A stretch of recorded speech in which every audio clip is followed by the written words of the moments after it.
Hello বন্ধুরা, আজ আমি ভোলা মাছ নিয়ে এসেছি 500 গ্রামের মতো। ভোলা মাছের আজকে একটা ঝালের রেসিপি বানাবো, তোমরা দেখো। আমি ভোলা মাছগুলো ফ্রাই করছি। ভোলা মাছের জন্য আমি পেঁয়াজ, লঙ্কা, টমেটো আর রসুন পেস্ট করে নিচ্ছি। আমার ভোলা মাছগুলো সব ফ্রাই করা হয়ে গেছে। এবার আমি গ্রেভিটা বানাচ্ছি। গ্রেভিটা বানানোর জন্য প্রথমে তেলের মধ্যে আমি কালো জিরে ফোড়ন দিলাম। এবার আমি যে পেস্টটা করে রেখেছিলাম সেটা তেলের মধ্যে দিয়ে দিলাম।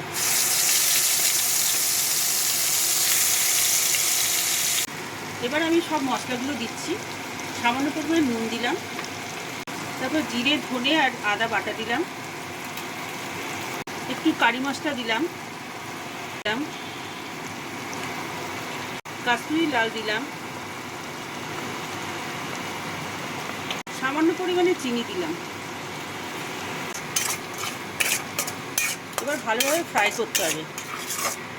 এবার মশলাটা ভালোভাবে ফ্রাই হয়ে গেছে। এবার আমি জল দিয়ে দিচ্ছি। ঝোলের গ্রেভির জন্য একটু জল দিলাম। এবার আমি মাছগুলো দিয়ে দিলাম, ঝোলের মধ্যে মাছগুলো দিয়ে দিলাম। আমি সব ঝোলের মধ্যে মাছগুলো দিয়ে দিয়েছি। আমার রান্নাটা চটজলদি রান্না। যদি আপনাদের ভালো লাগে তাহলে আপনারা লাইক করবেন, শেয়ার করবেন অ্যান্ড সাবস্ক্রাইব করবেন।